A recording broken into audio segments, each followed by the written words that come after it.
ठोका तो हमारी वीर सेना ने, क्योंकि मोदी सर रोजगार से पाकिस्तान कैसे पहुंच गए? रोजगार पे बात करिए ना अभी, रोजगार पे बात करिए। आपको रोजगार, आपको इस देश में रोजगार समस्या नहीं दिखती? आपको रोजगार समस्या नहीं दिखती? आंकड़े दिए क्या? आपको इस देश में रोजगार समस्या नहीं दिखती? मैंने 3 आंकड़े दिए केंद्र सरकार के। मैं हूँ यासर मलिक। यही होगा आगे चलके। मैं भी बैठ जाऊं। वो भी आ रहे हैं, वो भी बैठा दें। ये गलत है। संदेश खाली बहने नहीं, बिल्कुल तुष्टि। अब आबादी बढ़ाने का काम भी कांग्रेस कर रही है। मैं तुष्टि आपको वजह बता दूं। और आप देख रहे हैं अपना YouTube चैनल YS3 न्यूज। अभी ये क्या तरीका आपका? बार बार सेकंड नहीं बोल रहे। तरीका क्या आपका? नहीं आपसे बोला, आगे पीछे बोला था मैंने। नहीं आप नहीं, क्या ये तरीका है? अगर आपको ये सरकार खराब करेंगे हमारी पार्टी हमेशा बिल्कुल गलत था।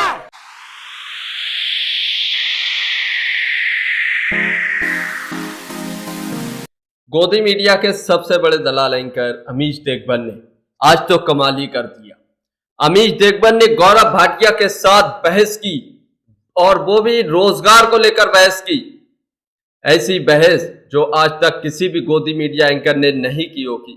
यहां तक कि गौरव भाटिया हाथ जोड़कर विनती भी करने लगे अमीश देगबन से कि उनकी बात को सुने। लेकिन जब गौरव भाटिया से रोजगार पर सवाल पूछा जाता है तो गौरव भाटिया रोजगार का जवाब देने की बजाय पाकिस्तान का जवाब देने लगते हैं, जिस पर अमीश देगबन को गुस्सा आ जाता है और अमीश देगबन ने गौरव भाटिया की धज्जियां उड़ा दी। अमीश देगबन ने गौरव भाटिया को बोलने नहीं दिया। ऐसी पत्रकारिता अगर अमीश देगबन रोज कर दे तो ये बीजेपी के प्रवक्ता सुधर जाएंगे और कभी भी मुद्दे को भटकाने की कोशिश नहीं करेंगे। आप ये पूरी डिबेट जरूर देखकर जाइए। आज आप भी अमीश देगबन की तारीफ करने से नहीं पीछे हटेंगे, क्योंकि आज अमीश देगबन ने बीजेपी प्रवक्ता गौरव भाटिया की अच्छी क्लास लगाई है, वो भी रोजगार को लेकर। भाटिया, विकास का मुद्दा, रोजगार का मुद्दा बीजेपी को सूट नहीं करता, या फिर आपका एजेंडा वो है ही नहीं? आपको ध्रुवीकरण और तुष्टीकरण में मजा आता है पॉलिटिकली? देखिए, ये गर्व की बात है कि प्रधानमंत्री जी ने अपनी हर सभा में, अमित शाह जी ने, जेपी नड्डा जी ने हर सभा में पहले ये बताया है कि 10 साल क्या किया है।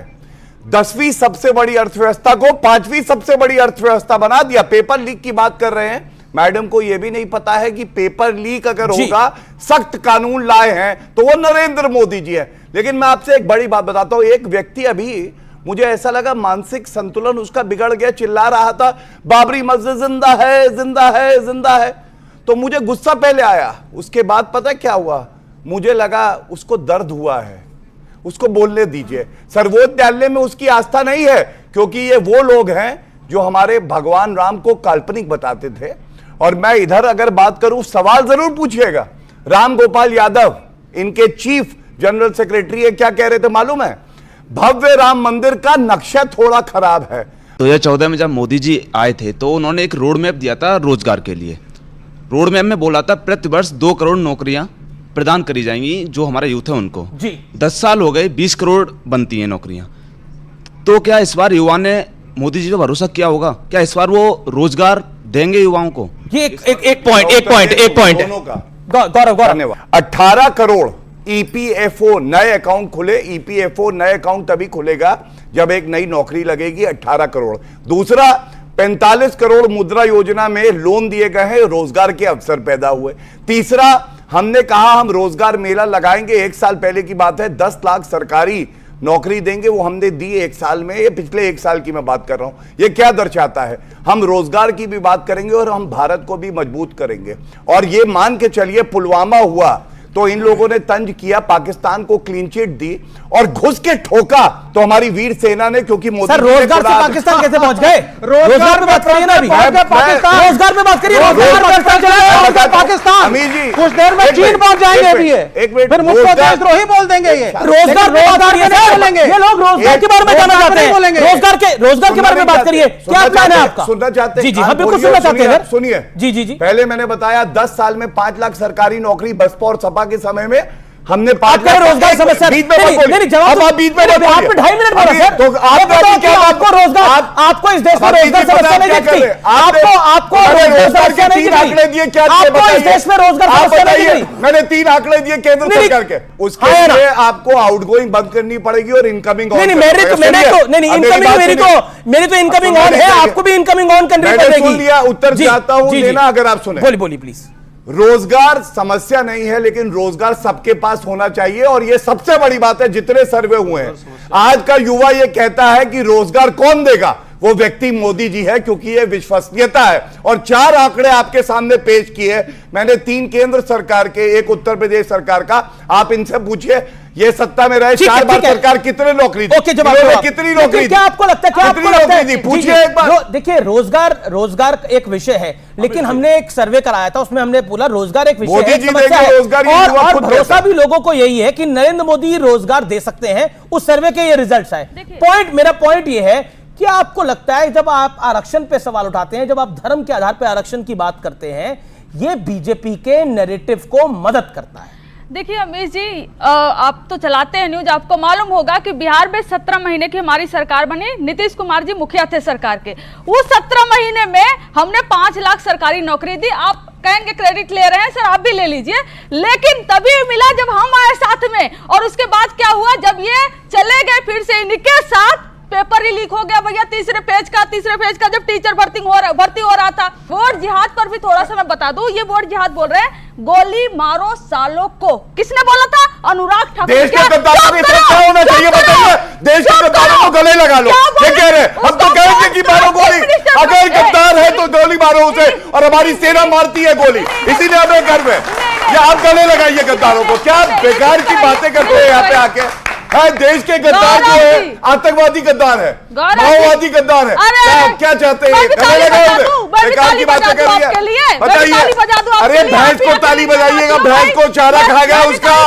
लालू प्रसाद यादव से कहिए भैंस का चारा लौटाए पहले, बेकार की बातें कर रही है। प्रज्वल रेवन्ना जो 3000 महिलाओं के साथ घिनौनी हरकत करता है, उसके लिए प्रधानमंत्री वोट मांगते हैं। संदेश खाली मेरी बहनों के साथ बोलिए।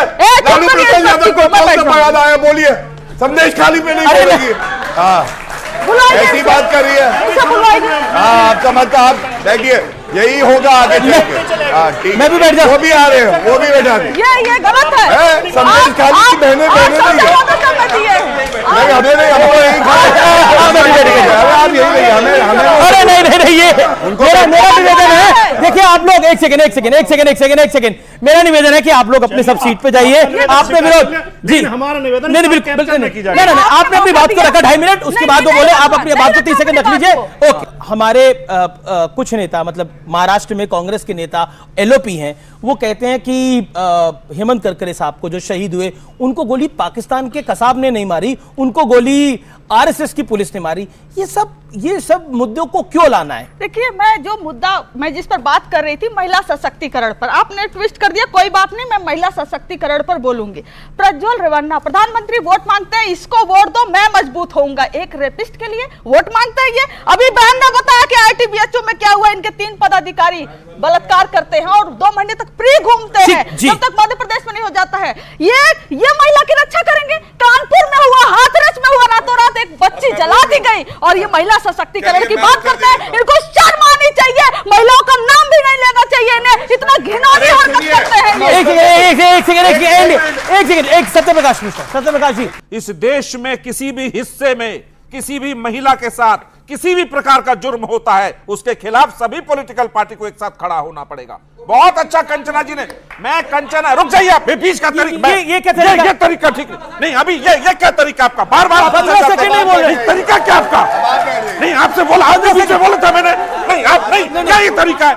आपके बीच नहीं बोला मैं। Shut up, just shut up, just shut up. आप एक सेकंड, नहीं, ये शट अप, नहीं, मर्यादित। आप ये तरीका ठीक नहीं। मैं किसी के बीच नहीं बोलता। नहीं, वो किसी के बीच में नहीं बोलते। मैं किसी के बीच नहीं बोलता। मुझे बोलने दीजिए। आप प्रेम से आगे पूछेगा। मैं बता रहा हूँ, आप प्रेम से बातें पूछेगा। मैं बता रहा हूँ, अगर पहलवानों के साथ गलत हुआ, बिल्कुल गलत हुआ, सुप्रीम कोर्ट उस पर जांच कर रहा है, एफआईआर दर्ज हुआ है। राजवल्लभ यादव जो बिहार में रेपिस्ट था, कंचना जी नहीं बोलेंगी उस पर, संदेश खाली पे नहीं बोलेंगी, ये तरीका ठीक नहीं है। सब पर बोलिए। महिलाओं के खिलाफ हुआ हर जुर्म गलत है तो गलत है, ये ठीक नहीं है। महिलाओं को अगर 33% आरक्षण मिला तो मिला, बोलिए ना मुलायम जी के खिलाफ विवेक जी कि मुलायम जी का यह कहना गलत था कि लड़के हैं, गलती हो जाती है। क्यों नहीं बोलते? अगर हम बोलेंगे, अगर आपको ये सरकार बिल्कुल बोलेंगे। हमारी पार्टी हमेशा बिल्कुल गलत था। एक तो साथ में रहते हो, देश के आर्थिक नीति आप ब्रिजभूषण सिंह जी के साथ उनका विरोध करते हैं, उनके साथ विरोध करते हैं। लेकिन अभी महिला सशक्तिकरण की बात हो रही है। अभी कांग्रेस के छत्तीसगढ़ दफ्तर के अंदर एक कांग्रेस की नेत्री राधिका खेड़ा के साथ क्या हुआ है वो मुझे बताने की आवश्यकता नहीं है। क्या हुआ है? कमरा बंद कर दिया गया, 3 लड़कों ने उनको पकड़ लिया। मतलब जिसे क्या आप कह सकते हैं कि इससे घिनौनी बात नहीं हो सकती थी, जिसका खुलासा हुआ, जिसका वीडियो वायरल हुआ और उसके बाद उसका खुलासा हुआ। लेकिन मैं विषय पर आता हूं, विषय जो कि बहुत महत्वपूर्ण है। एक रिपोर्ट आई है इस हफ्ते जिसमें कहा गया कि हिंदुओं की आबादी कम हुई है और मुसलमानों की आबादी जो है वो बड़ी है। उसमें जहां मुस्लिम आबादी बड़ी है उसमें पश्चिम बंगाल है, तेलंगाना है, आंध्र है, जम्मू कश्मीर है, महाराष्ट्र है, बिहार है, झारखंड है। क्या आपको लगता है, और बीजेपी कह रही है कि यह कांग्रेस का तुष्टीकरण है? देखिए बिल्कुल तुष्टीकरण। अब आबादी बढ़ाने का काम भी कांग्रेस कर रही है। मैं आपको वजह बताता हूं। 3 कारण है। इन्होंने तो रिपोर्ट देखी है नहीं, मुझे नहीं पता, मैं आपको बता दूं। पहली बात, जब घुसपैठिए आए, हम लोग कहते हैं घुसपैठिए घुस नहीं सकते, जो कांग्रेस के समय में घुसे उन्हें भी बाहर फेंकेंगे। तो ये रोहिंग्या प्रेम में दीवाने हो जाते हैं। जब उनके धर्म के आधार पर उनको वोट बैंक समझोगे और उनको आप वोटर आईडी दोगे, आधार कार्ड दोगे, तो ये बिल्कुल समस्या है, क्योंकि वो हक किसका मार रहे हैं? भारतीयों का। दूसरी बात, ये कहते हैं बच्चे कहां से आए? बच्चे तो भैया ऊपर वाले ने दिए, लेकिन नौकरी मोदी देगा, क्योंकि कहते हैं जनसंख्या बढ़ाओ। ऐसा होता नहीं है। जब आप पॉपुलेशन कंट्रोल की बात करेंगे तो जो तुष्टीकरण करती हैं यही पार्टियां उसका विरोध करती है। तीसरी बात, धर्म परिवर्तन का। हम सब जानते हैं किस तरह से धर्म परिवर्तन होता है, और जो कुरीतियां हैं, चाहे वो बहु विवाह हो, चाहे वो हलाला हो, चाहे वो धर्म परिवर्तन हो, अगर हम कोई भी कार्य उस पर करते हैं देश हित में, तो सबसे पहले ये कहते ओ मुसलमान को प्रताड़ित किया जा रहा है। अरे भैया, रोहिंग्या से तुम्हारा क्या रिश्ता है ये बताओ। इसीलिए मैं कह रहा हूं, जब हिंदू हटा तो देश बटा, और हिंदू बहुसंख्यक है, अगर वो कम हुआ है तो ये चिंता का विषय है, पॉपुलेशन कंट्रोल का विषय है, इसमें कोई गलत बात नहीं है। लेकिन देखिए, एक रिपोर्ट आई है, ये बीजेपी ने तो रिपोर्ट तैयार नहीं करी है, एक रिपोर्ट आई है, उस रिपोर्ट के अनुसार हिंदू, जैन और पारसियों की आबादी घटी है, मुस्लिम, ईसाइयों की आबादी जो है बड़ी है। क्या आपको लगता नहीं है? वीडियो अच्छी लगती हो तो इसको लाइक करें। आज तो अमित देशबन ने कमाल कर दिया, बीजेपी प्रवक्ता की भी सीटें उड़ाती है। अभी आगे डिबेट में और मजा आएगा, अभी आगे और सवाल जवाब होंगे, बीजेपी प्रवक्ता की बोलती बंद होगी। आप पूरी डिबेट जरूर देखिए, क्योंकि लास्ट सेंसस कब हुआ था उसके बारे में मेरे फ्रेंड मुझे बताएं, और इसको टाइमिंग के हिसाब से इस वक्त जारी किया गया है, इलेक्शनों के बीचों बीच, जिससे हिंदू पोलराइज हो, उसमें डर बैठे कि मुसलमानों की आबादी बढ़ रही है। हिंदू पोलराइज, अगर सत्य सामने आएगा तो हिंदू को सत्य इलेक्शन के बीच में पोलराइज की तरफ क्यों होगा, आपकी तरफ क्यों नहीं हो सकता? सत्य इलेक्शन ये क्या बात है? यही टाइमिंग था। कंचना जी भी कुछ करी, विराज एक सेकंड जवाब राजकुमार भाटी भी करें। आप डेट बताइए कब से कब तक का रिपोर्ट है? ये ईएसईपी यही तो रिपोर्ट है। जी ओके, गौरव पक्का आ रहा हूँ। यही फर्क है। एक सेकंड, आप पहले उनसे बुलवा लो, बहन है, अभी फिर धरने पे बैठ जाएगी। एक मिनट, 10 साल से तो बीजेपी की सरकार है, आप डाल रहे हो कांग्रेस पर। और मेरे हाथ में यहाँ पर ना रिपोर्ट है, सच्चर कमेटी की रिपोर्ट और कास्ट सेंसस की रिपोर्ट, और इसमें रिलीजन वाइज सेंसस भी है। सबसे कम एजुकेशन जी मुस्लिम है। 1950 से 2015 के बीच की रिपोर्ट है जी। देखिए, ये फर्क है प्रवक्ताओं का। मैं यहाँ पे आया, अभी ब्रेकिंग न्यूज थी, फिर भी मैंने कहा जनता बैठी है तो हमारे पास तथ्य होने चाहिए। 19 बीच में ना बोले, बहना आप ही हमारा हो गहना, मत बीच में बोलो प्लीज। देखिए, 1950 से 2015 तक की ये रिपोर्ट है, और अभी रिपोर्ट किसी ने नहीं पढ़ी है, लेकिन डिस्क्रेडिट कर दिया, रिपोर्ट ही बेकार है। क्यों बेकार है? क्योंकि इनको तुष्टीकरण की राजनीति करनी है। आप मुझे ये बताइए, राहुल कंचना जी अब आपके बारे में चुप रहे। Kanchana ji allow him for 40 second. Okay, देखिए आपको समझना होगा, एक बड़ी बात मैं आपको बता, 50 की रिपोर्ट देंगे। नहीं 1950 से 2015 तक की है जी। 24 चल रहा है जी, 2024 चल रहा अच्छा है। अभी जी आप मुझे बताइए, राहुल गांधी ने हर सभा में ये कहा कि हम एक्सरे कराएंगे भारत का, कहा कि नहीं कहा? जी।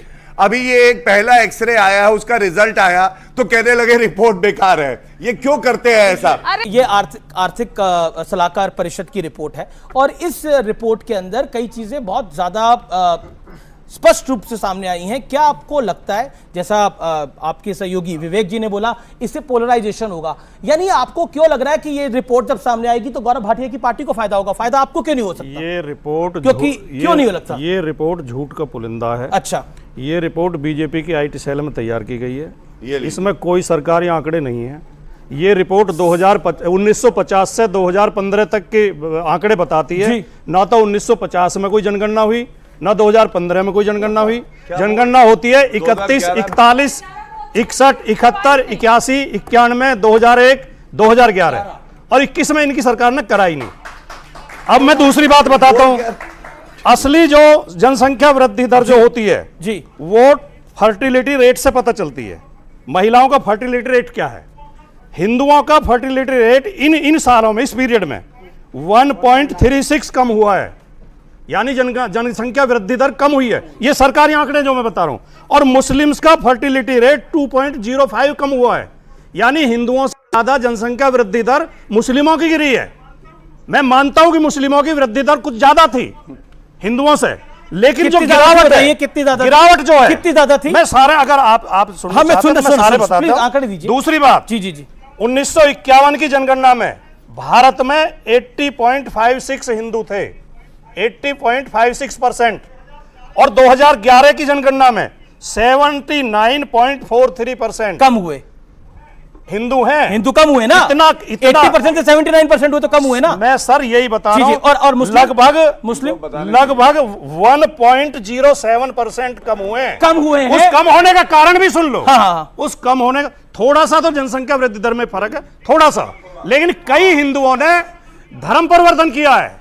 एक बहुत बड़ी बात मेरे भाई ने जो कही कि आरक्षण सबको क्यों ना मिले, तो ये मोदी जी ने करके दिखाया है। इकोनॉमिकली वीकर सेक्शन को 10% आरक्षण, धर्म के आधार पर नहीं, अगर वो गरीब है, संविधान का संशोधन किया। ये बात मैं बताना चाहता था। Economic advisory council to the PM, ठीक है, इनकी रिपोर्ट आई है और अभी रिपोर्ट इन्होंने पढ़ी नहीं है, लेकिन कह रही है रिपोर्ट बेकार है। और ये बीजेपी का डिपार्टमेंट तो है नहीं। इसमें एक और तथ्य चौंकाने वाला है जिस पे हमें ध्यान देना चाहिए। इसमें रिपोर्ट में यह लिखा है 17 ऐसे देश हैं जहां पे मुसलमान नए बहुसंख्यक बन गए। पहले करीब 50 से 55 थे, 17 और सुनिए वर्ल्ड वाइड, ये केवल ध्रुवीकरण के लिए। अरे भैया कुछ नहीं, पहले तो सुनिए अमीर जी, क्या समिति को क्या अधिकार है 17 देशों का? मैं बता रहा हूं आपको क्या अधिकार है। यह अधिकार है हमें कि हम किसी को भी यहां की जनसंख्या को इसलिए नहीं बदलने देंगे कि आप कहें गजवाए हिंद होगा, लव जिहाद होगा, जिहाद होगा। और जिहाद को ये कहते हैं संघर्ष है, इसलिए कि ये पंथ निरपेक्ष देश है। लेकिन समिति 17 देशों में क्यों जाएगी? अरे आपको प्रधानमंत्री, मुझे आई थिंक इसका जवाब राजकुमारी भाटी दीजिएगा कि अगर इंडिया अलायंस की वीडियो अच्छी लगी है तो इसको लाइक करें। आज अमीश देगवन की पत्रकार पर आप क्या कहते हैं, अपनी राय कमेंट बॉक्स में जरूर देकर जाइए। और जिस तरीके से गौरव भाटिया धुलाई हुई उसके बारे में क्या कहते हैं, और जो डिबेट चल रही है उसके बारे में अपनी राय जरूर बताकर जाइए। तो उन्होंने खुद मीडिया के सामने ये कहा कि कांग्रेस में हमारे जैसे लोगों की कोई इज्जत नहीं है। मैं 2.5 साल से समय मांग रहा था राहुल गांधी से मिलने का, मुझे समय नहीं दिया गया। और अब वो कह रहे हैं राहुल गांधी ने मेरे साथ कमरे में बैठ के गोपनीय मीटिंग की थी जिसमें कहा था हम मस्जिद का मंदिर का निर्णय पलट देंगे। इससे बड़ा झूठ क्या हो सकता है? एक आचार्य जैसी पदवी प्राप्त व्यक्ति जिसे धर्मगुरु माना जाता है, अगर एक पार्टी के लिए इस तरह खेल रहे हैं, इस तरह का झूठ परोस रहे हैं, अब या तो उनकी पहली बात झूठ है या ये बात झूठ है। तो दोस्तों आपने ये पूरी डिबेट देखी, आपको ये डिबेट देखकर कैसा लगा अपनी राय कमेंट बॉक्स में जरूर देकर जाइए। और जो अमीश देगवन ने आज बीजेपी प्रवक्ता गौरव भाटिया से सवाल किए, वो भी बेरोजगारी और रोजगार को लेकर, उसके बारे में आप क्या कहते हैं, अपनी राय जरूर देकर जाइए। अमीश देगवन अगर ऐसे ही पत्रकारिता करते रहे और इसी तरीके से बीजेपी के प्रवक्ता से भी सवाल पूछते रहे और विपक्षी पार्टियों से भी सवाल पूछते रहे तो वो ईमानदार पत्रकार कहलाने लगेंगे, जैसे कि संदीप चौधरी पत्रकारिता करते हैं।